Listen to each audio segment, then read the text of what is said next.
ఇప్పుడు చూస్తుంటే కూటమి ప్రభుత్వం ఏపీలో ఏర్పడిన తర్వాత అంటే గత ప్రభుత్వంలో జరిగిన అవినీతి భాగవతం అయితే జగన్ గారి ప్రభుత్వంలో జగన్ గారి హయాంలో జరిగిన అవినీతి భాగవతాలు ఒక్కొక్కటిగా రోజుకొకటి బయటకు వస్తున్నాయి. సో దీని మీద మరి మీరెలా స్పందిస్తారు? ఇప్పుడు ఒకటమ్మా 2004లో రాజశేఖర రెడ్డి గారు అధికారంలోకి వచ్చినప్పుడు అంతకుముందు అధికారంలోకి రాకముందు కేవలం బతకడం కోసం తినడానికి ఉండడానికి కూడా సొంత ఇంటిని అమ్ముకోవడం జరిగింది. సో అటువంటి జగన్మోహన్ రెడ్డి ఆ తర్వాత తండ్రిని అడ్డం పెట్టుకొని తండ్రి సహకారంతో ఏ విధంగా రాష్ట్రాన్ని దోచేశాడు, భూములు కానీ ఇండస్ట్రీస్ కానీ ఏ విధంగా కిడ్ ప్రో ఈ దోచేసిన డబ్బులతోటి వేరే వాళ్ళకి ఇచ్చి ఆ యొక్క షేర్స్ కొనడం కానీ ఇటు సాక్షిలో కానీ ఇటు ప్రింట్ మీడియా ఎలక్ట్రానిక్ మీడియా ఇటు సిమెంట్ ఇండస్ట్రీలో కానీ సో మిగతా పవర్ ప్రాజెక్టుల్లో కానీ ఏ విధంగా అతను ఎదిగాడు అన్నది మనం చూసాం. అయినా సరే ఈ పిచ్చి ప్రజలు ఈ పిచ్చి ప్రజానీకం ఏదో రాజశేఖర రెడ్డి ఏదో మంచి చేశాడు, రాజశేఖర రెడ్డి బిడ్డ ఇంకా మంచి చేస్తాడని చెప్పి ఏదో గొర్రె కషాయవాడిని నమ్మినట్టుగా ఈ ప్రజలందరూ కూడా అతనికి 2019లో బాబు గారు ఇంత డెవలప్మెంట్ చేసి ఓ పక్కన ఇంత రాష్ట్రం కోసం కష్టపడుతున్నా కూడా ఆయన్ని విస్మరించి రాజశేఖర రెడ్డి బిడ్డ కదా, రాజశేఖర రెడ్డి బిడ్డ ఏదో మనకేదో గొప్పగా చేసేస్తాడని చెప్పి అధికారాన్ని ఇచ్చారు. సో డే 1 అంటే అధికారంలోకి వచ్చిన మొదటి రోజు నుంచే కూడా ఈ జగన్ అండ్ కో వాళ్ళు అండ్ గ్యాంగ్ ఏ విధంగా ఎక్కడ ఎలా సంపాదించాలి, ఎక్కడ ఎలా దోచుకోవాలి, వ్యవస్థను ఎలా భ్రష్టు పట్టించాలి, సో వ్యవస్థలో ఉన్న ఈ ఐఏఎస్ని కానీ ఐపీఎస్ని కానీ బెదిరించో లేకపోతే లొంగ తీసుకునో ఏ విధంగా మనం దోపిడీ చేయాలన్న దానికి ఆ మోటివ్ తప్పించి అసలు ప్రజలకు ఏదో చేద్దాము, ప్రజలకు మంచి చేద్దాం అనే భావన ఎక్కడా చేయలేదు, కనపడలేదు కూడా. ప్లస్ ఇంకోటి ఏంటంటే ఇది రాజశేఖర రెడ్డి టైం నుంచి కూడా వస్తున్న ఆచారం ఏంటంటే వాళ్ళకి వాళ్ళ బంధువులు, వాళ్ళ వర్గం, వాళ్ళకి కావాల్సిన వ్యక్తులు, వాళ్ళకి అడుగులకు మడుగులు వచ్చేవాళ్ళు, వాళ్ళ అవినీతికి ఒత్తాస పలికేవాళ్ళు, వాళ్ళ చేయమన్నదల్లా కూడా అవుట్ రేట్గా చేసేవాళ్ళు. అది ఎన్ని డీవియేషన్స్ ఉన్నా కూడా ఎన్ని అబ్జెక్షన్స్ ఉన్నా కూడా కళ్ళు మూసుకుని చేసే వాళ్ళని ఎక్కడెక్కడ దేశంలో ఏ సంస్థల్లో అది రైల్వేస్ అవ్వచ్చు, లేకపోతే అది ఫారెస్ట్కి సంబంధించి అవ్వచ్చు, లేకపోతే ఐఆర్ఎస్ అవ్వచ్చు, ఎక్కడైనా సరే వాళ్ళని తెచ్చుకొని వాళ్ళ కీలక పదవులు ఇచ్చి తద్వారా వాళ్ళ దోపిడీ చేయడం అన్నది వాళ్ళకి వెన్నతో పెట్టిన విద్య. ఇప్పుడు ఈ ధర్మారెడ్డిని తీసుకున్నా, లేకపోతే కొంతమంది అధికారులను తీసుకున్నా, ఇప్పుడు ఆ రైల్వేకి పారిపోయిన సత్యనారాయణ తీసుకున్నా, ఇలా ఎవరిని తీసుకున్నా కూడా ఈవెన్ ధనంజయ రెడ్డిని తీసుకున్నా, సో ఇప్పుడు ఈ జవహర్ రెడ్డిని తీసుకున్నా సిఎస్ని, సో లేకపోతే ఆ డీజీపీని తీసుకున్నా, లేకపోతే వీళ్ళందరూ కూడా ఏంటంటే ఇంతే. ఇది ఒక దండుపాలెం బ్యాచ్. అంటే దండుపాలెం బ్యాచ్కి కూడా ఒక నీతి నిజాయితీ ఒక నిబద్ధత ఉండొచ్చు. వాళ్ళు ఏదో లేడీస్ జోలికి వెళ్ళరని, లేడీస్ తాలిబొట్లు ముట్టుకోరండి, వీళ్ళకి అదే పాపభీతి లేదు. వీళ్ళు చూసారు మీరు లిక్కర్ని ఒక కల్తీ లిక్కర్ని ఏ విధంగా అమ్మి ఎంతమంది ప్రాణాలు తీసేశారు, ఎంతమంది పసుపు తాళ్ళు తెంపేశారు చూసాం. అదేవిధంగా ఋషికొండ చూశారు. ఋషికొండలో ఈ రోజునేమో ప్లేట్ మార్చేశారు. మేము ఈ విధంగా అది అధికార భవనం అది ఇదని చెబుతున్నారు.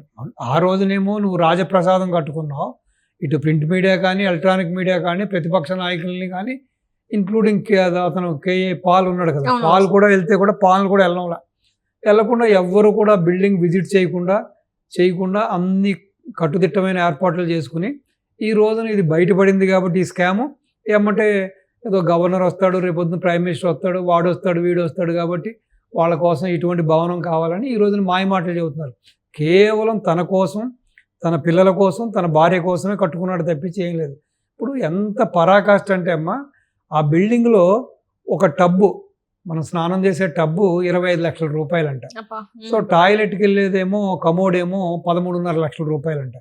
ఆ బిల్డింగ్లో వాడిన టైల్స్ చూస్తే మీరు ఒక ఎస్ఎఫ్టీ 26,000 రూపాయలంట. అంటే సాధారణంగా మీరు ఒక 4 ఎస్ఎఫ్టీ ఖర్చు పెడితే ఒక సామాన్యుడు ఒక సింగిల్ బెడ్రూమ్ కట్టుకోవచ్చు. ఒక 8 ఎస్ఎఫ్టీ పెట్టుకుంటే ఒక డబుల్ బెడ్రూమ్ కట్టుకోవచ్చు ఒక సామాన్యుడు.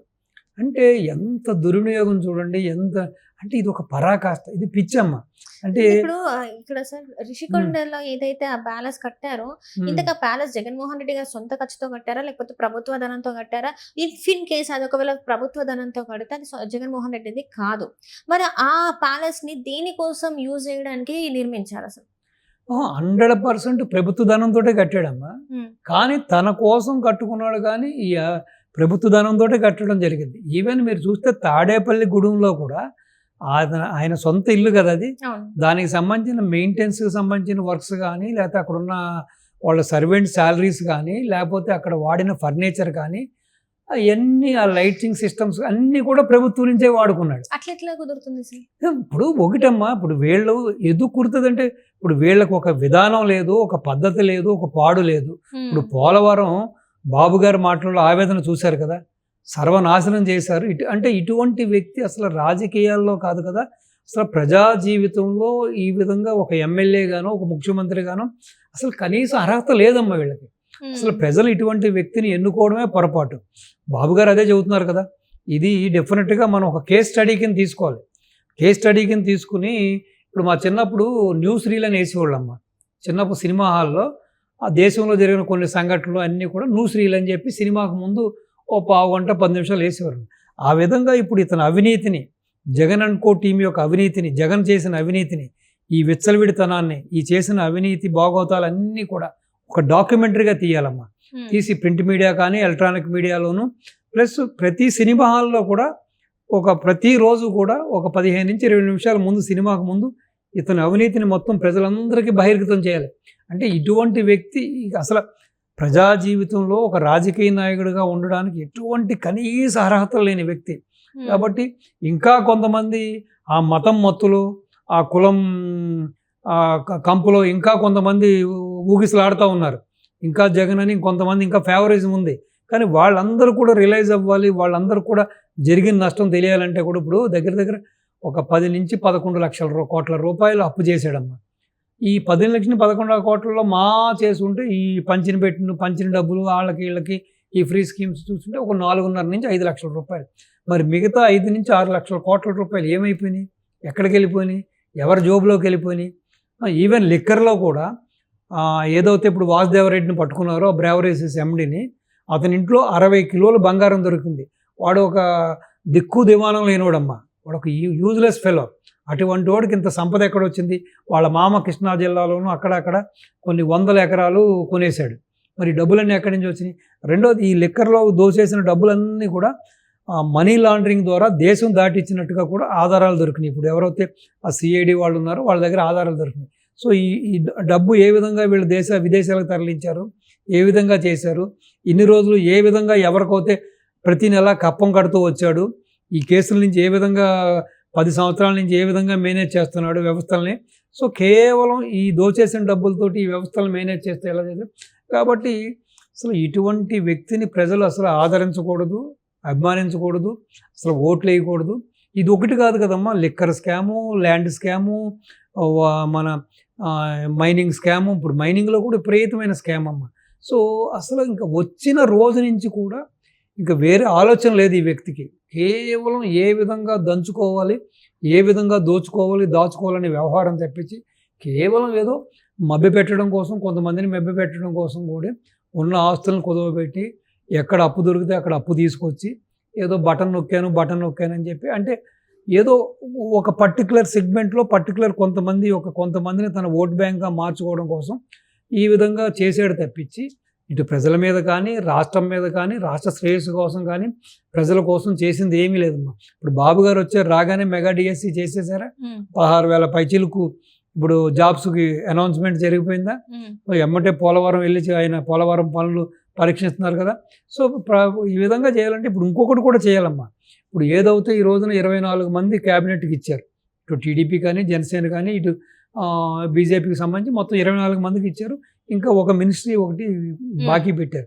ఇప్పుడు నేనేమంటానంటే, ఇప్పుడు రఘురామరాజు లాంటి వ్యక్తికి ఆ మినిస్ట్రీ ఇచ్చి కంప్లీట్గా రాష్ట్రంలో జరిగిన అవినీతి, అసలు వ్యవస్థలు ఏ విధంగా భ్రష్టు పట్టిపోయి, అసలు అన్ని వ్యవస్థలని ఏ విధంగా మేనేజ్ చేశారు, అన్ని వ్యవస్థలను ఈ విధంగా భ్రష్టు పట్టించి ఏ విధంగా దోచేశారు, అన్ని శాఖలు ప్రతి డిపార్ట్మెంట్లో కూడా, ఒకటని కాదు, రాష్ట్రంలో ఎన్ని శాఖలు ఉంటాయో, ఎన్ని డిపార్ట్మెంట్స్ ఉన్నాయో, ఈ కార్పొరేషన్ల ద్వారా కానీ, ఇన్ని రకాలుగా కానీ, ఇప్పుడు నరేగా ఫండ్స్ అంటారు, సెంట్రల్ నుంచి మనకు ఫండింగ్ ఇస్తుంది, ఆ ఫండ్స్ని ఏ విధంగా దోచేశారు, లిక్కర్లో ఏ విధంగా చూశారు, ల్యాండ్లో ఏ విధంగా చూశారు, మైన్లో ఏ విధంగా చూశారు, ఇవన్నీ కూడా సమగ్ర విచారణ. అదేవిధంగా ఆంధ్ర అని చెప్పి రోజా అండ్ టీము ఏ అందులో విధంగా కూడా అవుతే కుంభకోణం 100 జరిగింది. 100 కోట్ల కుంభకోణం జరిగిందంట. సో ఇది ఒకటని కాదు, టూరిజం శాఖలో ప్రతి దాంట్లో కూడా కుంభకోణాలే. సో కాబట్టి నన్ను అడిగితే రఘురామరాజు లాంటి వ్యక్తికి ఆ శాఖను అప్పగించి దానికి ఒక మినిస్ట్రీ క్రియేట్ చేసి, అంటే కంప్లీట్గా ఈ 5 ఏళ్లలో జగన్ అండ్ కో చేసిన అవినీతి, ఈ యొక్క అక్రమాలకి ఆయన ఒక మినిస్ట్రీగా ఒక ప్రమోట్ చేసి, ఒక ప్రత్యేకమైనది ఆయనకు ఒక టీం ఇచ్చి, సో ఎన్నిటి మీద విచారించి అందరినీ కూడా జ్యుడిషియల్గాను అన్ని రకాలుగాను కూడా విచారించి అందరి మీద యాక్షన్ తీసుకోవడానికి ఆ విధమైన ఒక శాఖని, సపరేట్ శాఖని పెడితే బెటర్ అమ్మా. ఎందుకంటే ఇది 5 ఏళ్ళు కాదు కదా, 10 ఏళ్ళు అయినా సరే దీనికంటూ ఒక స్పెషల్ వింగ్ పెట్టకుండా చేస్తే కష్టం. కాబట్టి ఒక ప్రత్యేక ఒక డిపార్ట్మెంట్పై కేవలం వీళ్ళ అవినీతి మీదే కాన్సన్ట్రేట్ చేస్తే తొందరగా త్వరితగతిన ఈ కేసులన్నీ పరిష్కరించడానికి ఛాన్స్ ఉంది, వీళ్ళ అవినీతిని బహిర్గతం చేయడానికి ఛాన్స్ ఉంది. కాబట్టి ఇది అనుకూలంగా ఉంటుందని నేను మీ ద్వారా, మన వైల్డ్ వుల్ఫ్ ద్వారా గౌరవ ముఖ్యమంత్రి చంద్రబాబు నాయుడు గారికి నేను విజ్ఞప్తి చేస్తున్నాను. డెఫినెట్గా దీనికి ఒక ప్రత్యేక శాఖను కేటాయించి, సో రఘురామరాజు లాంటి వ్యక్తిని ఒక మినిస్టర్గా వేసి ఈ అవినీతి మీద పూర్తి విచారణకు ఆదేశిస్తే డెఫినెట్గా ఇంకా చాలా స్కామ్స్ బయట వస్తాయమ్మా. కాబట్టి ఇంక ఈ జగన్మోహన్ రెడ్డి అనే వ్యక్తి ఈ ప్రజా జీవితంలో ఇటువంటి రాజకీయ వ్యవస్థలో, అంటే ఒక కస్టడీలో ఉన్నవాడిని, కస్టడీకే పరిమితంగా ఉండవలసిన వాడిని కేవలం మనం కస్టోడియల్ గార్డెన్గా అనుకుని ప్రజలు ఓట్లేసి ఈ విధంగా మనం ముఖ్యమంత్రిని చేసి ఎంత మనం నష్టం చేసుకున్నాం, రాష్ట్రానికి ఎంత నష్టం జరిగింది, వ్యక్తిగతంగా మళ్ళాంటి వాళ్ళకి ఎంత నష్టం జరిగింది, ప్రజలు ఎంత నష్టపోయారు అన్నది ఈ రోజున ఇతని అవినీతి, ఒక్కొక్క అవినీతి బయటపడుతుంటే మనకి ఎన్ని విషయాలు బహిర్గతం అవుతున్నాయి. కాబట్టి ఎప్పుడులో కూడా దొంగే దొరే, జైల్లో ఉండవలసిన వాడు జైల్లోనే ఉండాలి. ఇప్పుడు ప్రిజనరీ విజన్ ఉన్నవాడు ప్రిజనరీయే, విజనరీ లీడర్ ఉన్నవాడు బాబు, అతను ప్రిజనరీ విజన్. ఎంతసేపు ఎవడు డబ్బులు కొట్టేద్దాం, ఎవడు జోబు కొట్టేద్దాం, ఎవడు ఆస్తి కొట్టేద్దాం, ఏ విధంగా దోచేసుకుందాం అన్న ఆలోచన తప్పించి అతనికి వేరే ఉండదు. రెండోది ఏంటంటే అది కూడా ఒక మానసిక రోగం అమ్మ. ఈ విధంగా ఇంత పెద్ద పెద్ద ప్యాలెస్లు కట్టుకోవాలి, ఇంత లగ్జరీ కమోళ్ళు పెట్టుకోవాలి, ఇంత లగ్జరీ టబ్బులు పెట్టుకోవాలి, ఇంత విలాసమైన జీవితం గడపాలి, ఈ విధంగా ఎవ్వరికి లేనంత సంపద నాకే ఉండాలనుకోవడం కూడా అది ఒక రోగమే. అది డెఫినెట్గా అది ఒక రోగమే, no doubt in that. Right sir, right. Thank you so much sir. Right, నమస్తే అమ్మా.